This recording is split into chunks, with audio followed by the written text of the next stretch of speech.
Public health industry YouTube ചാനലിലേക്ക് എല്ലാവർക്കും സ്വാഗതം. നമ്മുടെ പല്ലിന്റെ ആരോഗ്യത്തെയും പോക്കറ്റിനെയും ഒരുപോലെ ബാധിക്കുന്നൊരു വിഷയമാണ് നമ്മൾ ഇന്ന് ചർച്ച ചെയ്യുന്നത്. ഡെന്റൽ കെയറിന് നമ്മൾ എങ്ങനെയാണ് പണം നൽകുന്നത്? ഒറ്റ നോട്ടത്തിൽ ഇതൊരു ലളിതമായ കാര്യമായി തോന്നാമല്ലേ? നമ്മൾ ദന്ത ഡോക്ടറുടെ അടുത്ത് പോകുന്നു, ചികിത്സയ്ക്ക് പണം നൽകുന്നു, കഴിഞ്ഞു. അതെ. എന്നാൽ ആ ലളിതമായ ഇടപാടിന് പിന്നില് ഇൻഷുറൻസ്, പേയ്മെന്റ് പ്ലാനുകൾ, സാമ്പത്തിക മാതൃകകൾ, അങ്ങനെ സങ്കീർണമായൊരു ലോകം തന്നെയുണ്ട്. അപ്പോ ഡോക്ടർക്ക് നേരിട്ട് പണം കൊടുത്തിരുന്ന ഒരു കാലത്ത് നിന്ന് ഇത്രയധികം തലങ്ങളുള്ള ഇന്നത്തെ ഈ വ്യവസ്ഥയിലേക്ക് നമ്മൾ എങ്ങനെയാണ് എത്തിച്ചേർന്നത്? തീർച്ചയായും ഇത് വെറുമൊരു പണമിടപാടിന്റെ മാത്രം വിഷയമല്ല.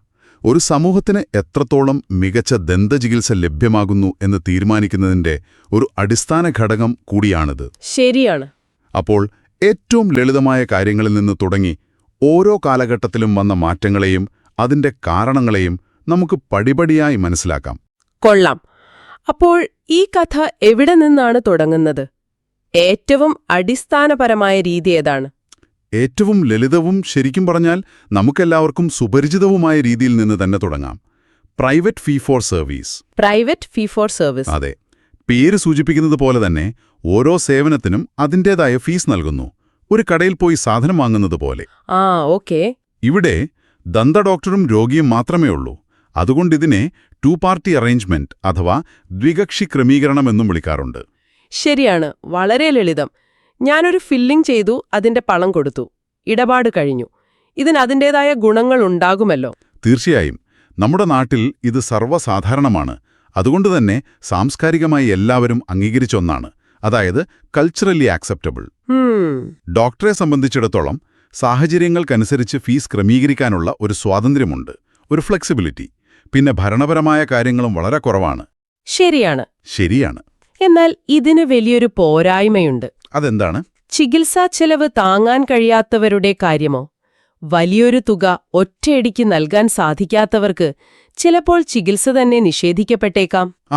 അതൊരു വലിയ പ്രശ്നം തന്നെയാണ്. ഈ ഒരൊറ്റ പ്രശ്നമാണ് നമ്മൾ ഇനി ചർച്ച ചെയ്യാൻ പോകുന്ന മറ്റെല്ലാ പേയ്മെന്റ് രീതികളും ഉണ്ടാകാനുള്ള പ്രധാന കാരണം. അപ്പോൾ കയ്യിൽ പണമില്ലെങ്കിൽ ചികിത്സ പിന്നീട് എന്ന അവസ്ഥ ഒഴിവാക്കാനാണ് അടുത്ത രീതി വരുന്നത്.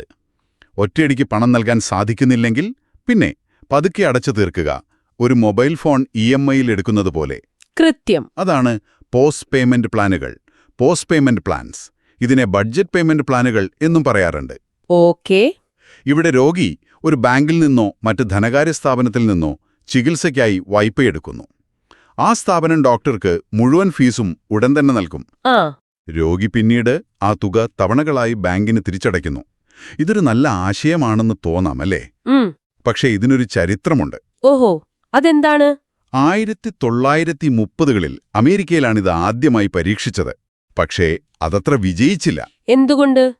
കാരണം അക്കാലത്ത് കുറഞ്ഞ വരുമാനമുള്ളവരെ വായ്പ നൽകാൻ മാത്രം വിശ്വസനീയരായി, അതായത് ക്രെഡിറ്റ് വർത്തിയായി ബാങ്കുകൾ കണ്ടിരുന്നില്ല. അതുകൊണ്ട് ഈ ആശയം അന്ന് അത്ര പ്രചാരത്തിലായില്ല. ശരി. ഇന്ന് ക്രെഡിറ്റ് കാർഡുകളും മറ്റു ഫിനാൻസ് ഓപ്ഷനുകളും വന്നതോടെ ഈ രീതിക്ക് പുതിയ രൂപങ്ങൾ കൈവന്നിട്ടുണ്ട്. അത് നമുക്ക് പിന്നീട് ചർച്ച ചെയ്യാം. അപ്പോൾ രോഗിയും ഡോക്ടറും തമ്മിലുള്ള ഇടപാടിൽ നിന്ന് മാറി ഒരു മൂന്നാമത്തെ കക്ഷി ഇതിലേക്ക് കടന്നുവരുമ്പോഴാണ് കാര്യങ്ങൾ കൂടുതൽ സങ്കീർണമാകുന്നത്, അല്ലേ? അതെ, അവിടെയാണ് കളിയുടെ നിയമങ്ങളാകെ മാറുന്നത്. പ്രൈവറ്റ് തേർഡ് പാർട്ടി പ്രീപേയ്മെന്റ് പ്ലാനുകളുടെ വരവോടെ രംഗമാകെ മാറി. Private third party prepayment plans. അതെ. ഇവിടെ രോഗി ഒന്നാം കക്ഷി, ഡോക്ടർ രണ്ടാം കക്ഷി, പണം നൽകുന്ന ഇൻഷുറൻസ് കമ്പനി, അതായത് ഇൻഷുറർ അല്ലെങ്കിൽ കാരിയർ, അതാണ് മൂന്നാം കക്ഷി. ഒരു മിനിറ്റ്, നിങ്ങളുടെ ഈ നോട്ടുകളിൽ രസകരമായ ഒരു കാര്യമുണ്ട്.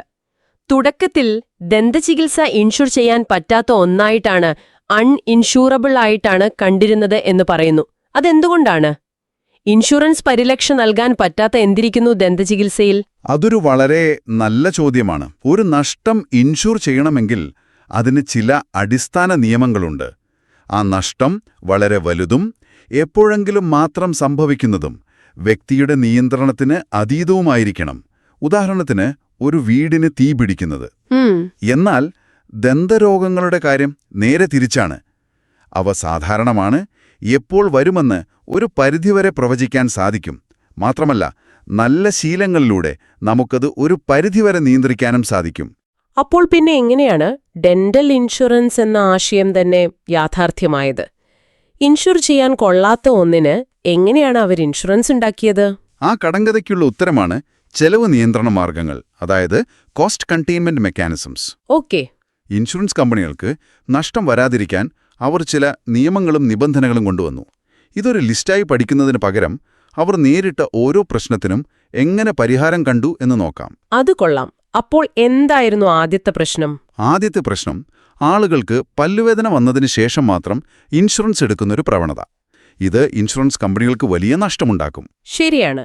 വീടിന് തീപിടിച്ചതിനു ശേഷം ഫയർ ഇൻഷുറൻസ് എടുക്കാൻ പറ്റില്ലല്ലോ. അതുതന്നെ. ഈ അവസ്ഥയാണ് അഡ്വേഴ്സ് സെലക്ഷൻ എന്ന് പറയുന്നത്. ഇത് തടയാനാണ് അവർ വെയിറ്റിംഗ് പീരീഡ് എന്ന ആശയം കൊണ്ടുവന്നത്. Waiting periods. അതെ, ഇൻഷുറൻസ് എടുത്താലും റൂട്ട് കനാൽ പോലുള്ള വലിയ ചികിത്സകൾക്ക് പരിരക്ഷ ലഭിക്കാൻ ചിലപ്പോൾ 6 മാസമോ 1 വർഷമോ കാത്തിരിക്കേണ്ടി വരും. ശരി, അത് മനസ്സിലായി. അടുത്ത പ്രശ്നം എന്തായിരുന്നു? ഇൻഷുറൻസ് കയ്യിലുണ്ടെന്ന് കരുതി ആളുകൾ ചെറിയ കാര്യങ്ങൾക്ക് പോലും ഡോക്ടറെ സമീപിച്ചാലോ അത് മൊത്തത്തിലുള്ള ചിലവ് വല്ലാതെ കൂട്ടും. ഇതിനൊരു പരിഹാരമാണ് ഡിഡക്റ്റിബിൾ കൊണ്ടുവന്നത്. ഡിഡക്റ്റിബിൾ അതായത് ഇൻഷുറൻസ് പരിരക്ഷ തുടങ്ങുന്നതിന് മുൻപ് ഒരു നിശ്ചിത തുക, ഉദാഹരണത്തിന് 2000 രൂപ, രോഗി സ്വന്തം കയ്യിൽ നിന്ന് നൽകണം. ആ പരിധി കഴിഞ്ഞുള്ള ചികിത്സകൾക്ക് ഇൻഷുറൻസ് പണം നൽകൂ. അപ്പോൾ ചികിത്സാ ചെലവിൽ രോഗിക്കും ഒരു പങ്കാളിത്തം വരുന്നു. അതെ. ഇതേ ലക്ഷ്യത്തോടെയുള്ള മറ്റൊരു സംവിധാനമാണ് കോഇൻഷുറൻസ് അഥവാ copayment. Coinsurance or copayment. Okay. ചികിത്സാ ചെലവിന്റെ ഒരു നിശ്ചിത ശതമാനം, സാധാരണയായി ഒരു 20% രോഗി നൽകണം. ബാക്കി 80% ഇൻഷുറൻസ് കമ്പനി നൽകും. ഇതോടെ അനാവശ്യ ചികിത്സകൾ തിരഞ്ഞെടുക്കുന്നതിൽ നിന്ന് രോഗി സ്വയം പിന്മാറും. ഇനിയിപ്പോ ഡോക്ടർമാർ അനാവശ്യമായി വലിയ ചികിത്സകൾ നിർദ്ദേശിച്ചാലോ? അതിനെ എങ്ങനെയാണ് ഇൻഷുറൻസ് കമ്പനികൾ നിയന്ത്രിക്കുന്നത്? അതിനും വഴിയുണ്ട്. ഒന്ന്, പ്രീ ഓത്തറൈസേഷൻ. പ്രീ ഓത്തറൈസേഷൻ മുൻകൂട്ടിയുള്ള അനുമതി. അതെ. ഇംപ്ലാന്റുകൾ പോലുള്ള വലിയ തുകയുടെ ചികിത്സകൾക്ക് മുൻകൂട്ടി ഇൻഷുറൻസ് കമ്പനിയുടെ അനുമതി വാങ്ങണം. ചികിത്സയുടെ ആവശ്യകത കമ്പനിക്ക് ബോധ്യപ്പെട്ടാൽ മാത്രമേ അവർ പണം നൽകൂ. ശരി. രണ്ടാമത്തേത് ലിമിറ്റേഷൻ ഓഫ് ബെനിഫിറ്റ്സ്. അതായത് പല്ല് വെളുപ്പിക്കുന്നത് പോലുള്ള സൗന്ദര്യവർദ്ധക ചികിത്സകൾക്ക് ഇൻഷുറൻസ് പരിരക്ഷ നൽകാതിരിക്കുക, അത്യാവശ്യമുള്ള ചികിത്സകൾക്ക് മാത്രം പണം നൽകുക എന്നൊരു നയം. ഓക്കെ. അപ്പോൾ ഇൻഷുറൻസ് കമ്പനി പണം നൽകാൻ തയ്യാറായി. പക്ഷെ എത്ര പണം നൽകും? എന്റെ ഡോക്ടർ ഒരു ഫില്ലിങ്ങിന് 1500 രൂപ വാങ്ങുന്നു. അടുത്തുള്ള മറ്റൊരു ഡോക്ടർ അതേ ഫില്ലിങ്ങിന് 2000 രൂപയും. ഇൻഷുറൻസ് കമ്പനി ഇതെങ്ങനെയാണ് കൈകാര്യം ചെയ്യുന്നത്? അതാണ് ഈ സിസ്റ്റത്തിലെ ഏറ്റവും പ്രധാനപ്പെട്ട ഭാഗം. അതിനായി അവർ UCR, അതായത് യൂഷ്വൽ, കസ്റ്റമറി ആൻഡ് റീസണബിൾ ഫീ എന്നൊരാശയം കൊണ്ടുവന്നു. ശരി, നമുക്ക് ഇതിനെ ഓരോന്നായി മുറിച്ചു പരിശോധിക്കാം. യൂഷ്വൽ ഫീ എന്നാൽ ഒരു പ്രത്യേക ഡോക്ടർ ഒരു ചികിത്സയ്ക്ക് സാധാരണയായി ഈടാക്കുന്ന ഫീസ്. അത് അദ്ദേഹത്തിന്റെ സ്വന്തം ഫീസ് ലിസ്റ്റാണ്. ശരി, അത് ഡോക്ടറുടെ വ്യക്തിപരമായ ഫീസ്. അപ്പോൾ കസ്റ്റമറിയോ? കസ്റ്റമറി ഫീ നിങ്ങളുടെ ഡോക്ടറെക്കുറിച്ചല്ല, മറിച്ച് നിങ്ങളുടെ പ്രദേശത്തുള്ള ഒരേ യോഗ്യതയുള്ള മറ്റ് ഡോക്ടർമാരെക്കുറിച്ചാണ്. ആ പ്രദേശത്തെ ഭൂരിഭാഗം ഡോക്ടർമാരും ഈടാക്കുന്ന ഫീസിന്റെ ഒരു പരിധി ഇൻഷുറൻസ് കമ്പനി കണക്കാക്കും. ഇവിടെയാണ് 90th പെർസെന്റൈൽ എന്ന ആശയം വരുന്നത്. ഒരു മിനിറ്റ്, ആ 90th പെർസെന്റൈൽ എന്ന ആശയം ഒന്ന് ലളിതമായി പറയാമോ? തീർച്ചയായും. നിങ്ങളുടെ പ്രദേശത്ത് 10 ദന്ത ഡോക്ടർമാരുണ്ടെന്ന് കരുതുക. ഒരേ ചികിത്സയ്ക്ക് അവർ ഈടാക്കുന്ന ഫീസ് കുറഞ്ഞതിൽ നിന്ന് കൂടിയതിലേക്ക് നമ്മളൊരു ലിസ്റ്റ് ഉണ്ടാക്കുന്നു. ഓക്കേ. ഇൻഷുറൻസ് കമ്പനി 9ാമത്തെ ഡോക്ടറുടെ ഫീസ് എത്രയാണോ അതായിരിക്കും ആ ചികിത്സയ്ക്ക് നൽകുന്ന പരമാവധി തുക. അപ്പോൾ ഞാൻ 10ാമത്തെ, അതായത് ഏറ്റവും കൂടുതൽ ഫീസ് വാങ്ങുന്ന ഡോക്ടറുടെ അടുത്താണ് പോകുന്നതെങ്കിലോ? നല്ല ചോദ്യം. അങ്ങനെ വന്നാൽ ഇൻഷുറൻസ് കമ്പനി 9ാമത്തെ ഡോക്ടറുടെ ഫീസ് മാത്രമേ നൽകൂ.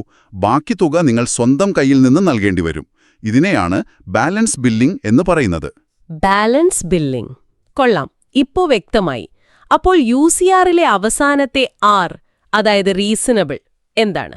റീസണബിൾ ചിലപ്പോൾ രോഗത്തിന്റെ സങ്കീർണത കാരണം സാധാരണയിലും കൂടുതൽ സമയവും പ്രയത്നവും വേണ്ടി വന്നേക്കാം. അത്തരം പ്രത്യേക സാഹചര്യങ്ങളിൽ സാധാരണ ഫീസിൽ നിന്ന് ന്യായമായ ഒരു വർധനവ് വരുത്തുന്നതിനെയാണ് റീസണബിൾ ഫീ എന്ന് പറയുന്നത്. അപ്പോൾ UCR കൂടാതെ മറ്റ് രീതികളുണ്ടോ ഫീസ് തീരുമാനിക്കാൻ? ഉണ്ട്. ടേബിൾ ഓഫ് അലവൻസസ് എന്നൊരു രീതിയുണ്ട്. ഓരോ ചികിത്സയ്ക്കും ഇൻഷുറൻസ് കമ്പനി ഒരു നിശ്ചിത തുകയുടെ ലിസ്റ്റ് തയ്യാറാക്കും. അതിൽ കൂടുതൽ ഡോക്ടർ ഫീസ് ഈടാക്കിയാൽ ബാക്കി രോഗി നൽകണം. ഡോക്ടർമാരൊരു കരാറിലേർപ്പെടുന്നു. അവർക്ക് ബാലൻസ് ബില്ലിംഗ് നടത്താൻ സാധിക്കില്ല. ഇനി ഈ ഇൻഷുറൻസ് പ്ലാനുകൾ നൽകുന്ന പലതരം സ്ഥാപനങ്ങളെക്കുറിച്ച് സംസാരിക്കാം. അവരെല്ലാം ഒരുപോലെയാണോ പ്രവർത്തിക്കുന്നത്? അല്ല, അവയുടെ ലക്ഷ്യങ്ങളിലും പ്രവർത്തന രീതിയിലും വ്യത്യാസങ്ങളുണ്ട്. ആദ്യത്തെ വിഭാഗം കൊമേഴ്ഷ്യൽ ഇൻഷുറൻസ് കമ്പനികളാണ്. Commercial insurance companies. ഇവർ ലാഭത്തിനു വേണ്ടി പ്രവർത്തിക്കുന്നവരാണ്. അതുകൊണ്ട് തന്നെ പ്രീമിയം കൂടുതലായിരിക്കും. ലാഭേച്ഛയില്ലാതെ പ്രവർത്തിക്കുന്ന സ്ഥാപനങ്ങളുമുണ്ടോ? ഉണ്ട്. അതാണ് രണ്ടാമത്തെ വിഭാഗം, നോൺ പ്രോഫിറ്റ് ഹെൽത്ത് സർവീസ് കോർപ്പറേഷനുകൾ. ഇതിൽ ഏറ്റവും പ്രശസ്തമായത് ഡെൽറ്റ ഡെന്റൽ പ്ലാനുകളാണ്. Delta dental plans. എന്തുകൊണ്ടാണ് ഡെന്റൽ ഡോക്ടർമാർ സ്വന്തമായൊരു ഇൻഷുറൻസ് കമ്പനി തുടങ്ങിയത്? അതിലൊരു താൽപര്യവൈരുദ്ധ്യമില്ലേ? അതൊരു മികച്ച ചോദ്യമാണ്. ശരിക്കും പുറത്തുനിന്നുള്ളൊരു കമ്പനി വന്ന് തങ്ങളുടെ തൊഴിലിന്റെ നിയമങ്ങൾ തീരുമാനിക്കുന്നതിനു പകരം സ്വന്തം ഭാവിയുടെ നിയന്ത്രണം കയ്യിലെടുക്കാനുള്ളൊരു ശ്രമമായിരുന്നു അത്. ഓക്കേ. ഡെൽറ്റ പ്ലാനുകളുടെ നെറ്റ്വർക്കിലുള്ള ഡോക്ടർമാർ, അതായത് പാർട്ടിസിപ്പേറ്റിംഗ് ഡെന്റിസ്റ്റ്, ചില നിബന്ധനകൾ അംഗീകരിക്കണം. അവർക്ക് ബാലൻസ് ബില്ലിംഗ് നടത്താൻ സാധിക്കില്ല. കൂടാതെ ഇൻഷുറൻസ് കമ്പനിക്ക് ചികിത്സയുടെ ഗുണനിലവാരം പരിശോധിക്കാനും ഓഡിറ്റ് നടത്താനും അധികാരമുണ്ടാകും. ശരി. ഇതേ വിഭാഗത്തിൽ വരുന്ന മറ്റൊരു ഭീമനാണ് ബ്ലൂ ക്രോസ് ബ്ലൂ ഷീൽഡ്. ഇനി നമ്മൾ സാധാരണ കേട്ടിട്ടുള്ള HMO, PPO പോലുള്ള പ്ലാനുകളിലേക്ക് വരാം. അതെന്താണ്? അതാണ് പ്രീപെയ്ഡ് ഗ്രൂപ്പ് പ്രാക്ടീസും മാനേജ്ഡ് കെയറും. ഇതിൽ HMO, അതായത് ഹെൽത്ത് മെയിന്റനൻസ് ഓർഗനൈസേഷൻ എന്ന ആശയം ഒരു വിപ്ലവമായിരുന്നു. അതെന്താ അങ്ങനെ? ഇതിന് ആരോഗ്യ സംരക്ഷണത്തിനുള്ള ഒരു നെറ്റ്ഫ്ലിക്സ് സബ്സ്ക്രിപ്ഷൻ എന്ന് വേണമെങ്കിൽ പറയാം. ഓഹോ, അത് കൊള്ളാമല്ലോ. നിങ്ങൾ എല്ലാ മാസവും ഒരു നിശ്ചിത തുക, അതിനെ ക്യാപിറ്റേഷൻ എന്ന് പറയും, ഇൻഷുറൻസ് കമ്പനിക്ക് നൽകുന്നു. പകരമായി ആ നെറ്റ്വർക്കിലുള്ള ഡോക്ടർമാരിൽ നിന്ന് നിങ്ങൾക്ക് ആവശ്യമായ എല്ലാ ചികിത്സകളും ലഭിക്കും. ഇനി ഞാൻ ചോദിക്കട്ടെ, ഈ ഒരു സാഹചര്യത്തിൽ ഇൻഷുറൻസ് കമ്പനിയുടെ ലാഭം എപ്പോഴായിരിക്കും? എനിക്ക് ചികിത്സയൊന്നും വേണ്ടി വന്നില്ലെങ്കിൽ അപ്പോൾ ഞാൻ നൽകിയ മാസവരി മുഴുവൻ അവർക്ക് ലാഭമായി കിട്ടും. അതുതന്നെ. ഫീ ഫോർ സർവീസ് രീതിയിൽ നിങ്ങൾ അസുഖബാധിതനാകുമ്പോഴാണ് ഡോക്ടർക്ക് പണം ലഭിക്കുന്നത്. എന്നാൽ HMOയുടെ ക്യാപിറ്റേഷൻ രീതിയിൽ നിങ്ങൾ ആരോഗ്യവാനായിരിക്കുമ്പോഴാണ് കമ്പനിക്ക് ലാഭം. ശരിയാണ്. ഇത് ചികിത്സ എന്നതിലുപരി രോഗപ്രതിരോധത്തിന് പ്രാധാന്യം നൽകാൻ അവരെ പ്രേരിപ്പിച്ചു. അതൊരു വലിയ ചിന്താപരമായ മാറ്റമായിരുന്നു. അപ്പോൾ PPO എന്താണ്? Preferred provider organisation. അത് കുറച്ചുകൂടി അയവുള്ള ഒരു സംവിധാനമാണ്. ഇൻഷുറൻസ് കമ്പനിയുമായി കരാറിലേർപ്പെട്ട് കുറഞ്ഞ ഫീസിൽ ചികിത്സ നൽകാൻ സമ്മതിക്കുന്ന ഡോക്ടർമാരുടെ ഒരു ശൃംഖലയാണിത്. രോഗികൾക്ക് ഈ നെറ്റ്വർക്കിന് പുറത്തുള്ള ഡോക്ടർമാരെയും കാണാം.